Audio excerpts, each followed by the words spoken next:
अच्छी फसल पाने के लिए हमारे किसान खेतों में कड़ी मेहनत करते हैं, लेकिन बेहतर फसल के लिए जी तोड़ मेहनत के साथ साथ सही तकनीक का होना भी बहुत ज़रूरी है। खासकर बुआई के वक्त अगर बीज सही तरीके से नहीं बोया गया हो तो उम्मीद के मुताबिक फसल नहीं मिल पाती है। इसी को देखते हुए तमिलनाडु के कृष्णागिरी के रहने वाले एक छात्र धनुष ने एक ऐसी मशीन तैयार की है जिससे सही तरीके से बुआई करके बेहतर पैदावार हासिल की जा सकती है। देखिए विज्ञान वीर, बच्चे लिख रहे देश की तकदीर।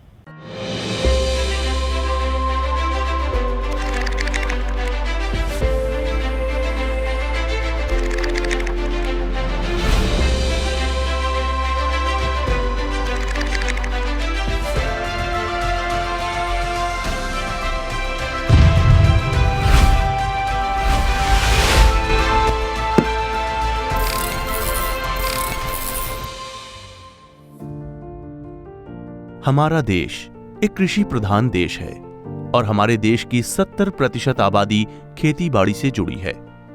खेती बाड़ी में बुआई से लेकर फसल कटाई तक की प्रक्रिया में कई तरीके के उपकरण इस्तेमाल किए जाते हैं, लेकिन अब भी कई काम ऐसे हैं जिसके लिए प्रभावकारी उपकरणों की कमी महसूस की जाती रही है। ऐसा ही एक काम है बुआई का, जिसमें बुआई करते समय बीजों को धरती में डाला जाता है, लेकिन धरती में अंकुरित होने तक दाना सुरक्षित रहेगा, ये सुनिश्चित करना थोड़ा मुश्किल रहता है। ऐसे में तमिलनाडु के कृष्णागिरी के रहने वाले धनुष ने एक ऐसा नवाचार बनाया है जिसकी मदद से बीज को सुरक्षित रूप से धरती में डाला जा सकता है। खास बात यह है कि एक बार मिट्टी के नीचे पहुंचने के बाद इस बीज का पता पक्षी और चूहे भी नहीं लगा सकते।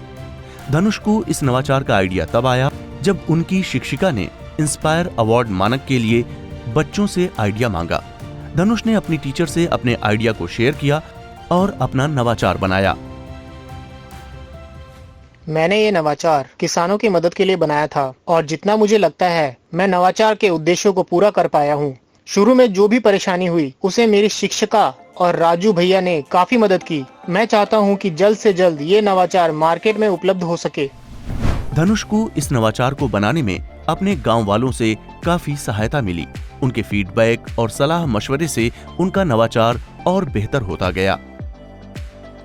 धनुष के गांव के किसान चाहते थे कि धनुष उनके लिए एक ऐसी ऑटोमेटिक मशीन बनाए जिसकी मदद से वो आसानी से बुआई कर सकें और उनके द्वारा बोया गया बीज पक्षियों और चूहों आदि से सुरक्षित रहे। धनुष ने जो नवाचार बनाया है वो हमारे लिए काफी अच्छा है। जब वो ये नवाचार बना रहा था उसने मेरी से हेल्प मांगी थी और मेरी तरफ से जो सहायता हो सकी मैंने की। ये फार्मर का काम और आसान कर देती है, जो अलग अलग जगह जाकर काम करते हैं वे अपना काम समय से कर सकते हैं क्योंकि ये मशीन समय बचाने में सक्षम है। धनुष ने काफी मशक्कत करके अपनी शिक्षिका की सहायता से एक ऐसी मशीन बनाई जिसकी सहायता से बुआई की जा सकती थी। धनुष ने अपने इस नवाचार का नाम low cost paper seeding machine रखा है। इस पूरी मशीन को लोहे से बनाया गया है। बीच में एक सिलेंड्रिकल कंटेनर लगाया गया है जिसमें बीज डाले जा सकते हैं। बैटरी की मदद से उस कंटेनर को पावर दी जाती है। पावर मिलने पर कंटेनर घूमने लगता है जिससे उसमें लगे बीज कंटेनर में मौजूद छेदों में से निकलने लगते हैं और मशीन में लगे पेपर रोल के बीच में गिरते जाते हैं। बीज पेपर में कवर हो जाते हैं और अन्य रोलर व्हील की मदद से बीज जमीन में सेट हो जाते हैं। Low cost paper seeding machine से कम समय में ज्यादा बुआई की जा सकती है। किसानों को बुआई में ज्यादा मेहनत नहीं करनी पड़ती। जमीन के अंदर पेपर में लिपटा बीज सुरक्षित रहता है, उसे पक्षी और चूहे आदि नहीं खा सकते। बीज फंगस, बैक्टीरिया और कीटों से सुरक्षित रहता है और जब बीज सुरक्षित रहता है तो उत्पादन भी अच्छा मिलता है। धनुष काफी छोटे गांव में रहता है और उसके गांव में रहने वाले लोग भी कम हैं। जब हमने इस नवाचार को बनाना शुरू किया तो हमारा सिर्फ एक ही उद्देश्य था कि यहाँ पर रहने वाले किसानों की मदद कर सके, जिसको पूरा करने में किसानों ने भी काफ़ी मदद की। इसको बनाना काफ़ी कठिन था, जिसके लिए कॉलेज के बच्चों की भी सहायता ली गई। Low cost paper seeding machine के लिए धनुष को इंस्पायर अवार्ड मानक से सम्मानित किया गया।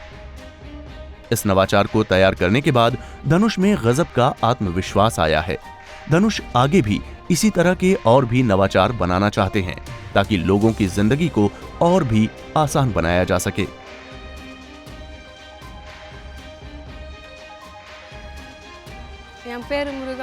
मुझे कुछ नहीं पता था कि धनुष आखिर क्या करना चाहता है, किंतु इतना पता था कि वो यह सब इंस्पायर अवार्ड्स के लिए कर रहा है और इसको पूरा करने में उसकी शिक्षिका और गांव वालों ने काफी मदद की है। मुझे उसके इस उपलब्धि पर बहुत खुशी है।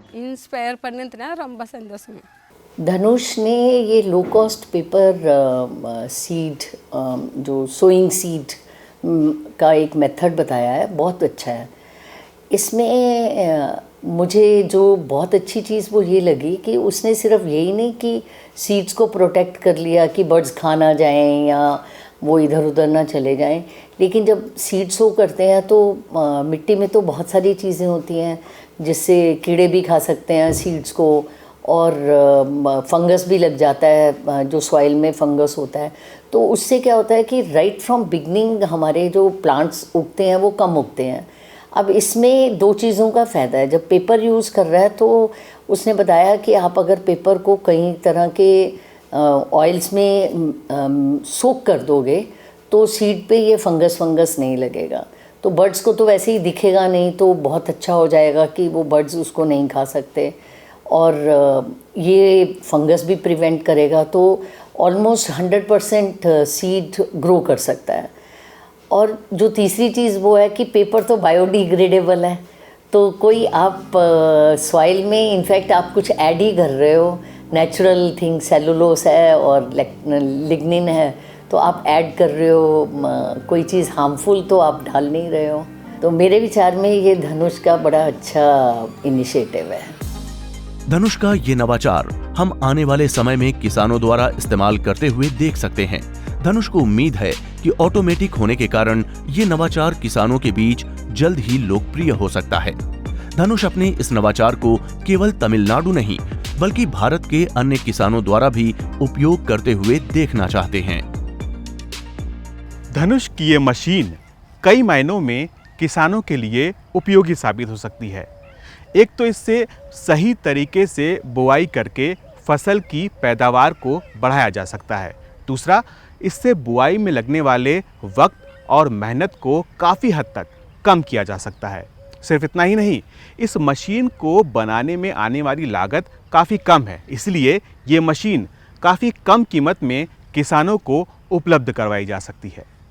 विज्ञानवीर के आज के एपिसोड में बस इतना ही। अगले हफ्ते हम फिर हाजिर होंगे ऐसे ही एक और दिलचस्प नवाचार के साथ। तब तक विज्ञान से जुड़े रोचक कार्यक्रमों और भरोसेमंद जानकारियों के लिए आप देखते रहिए इंडिया साइंस चैनल। नमस्कार।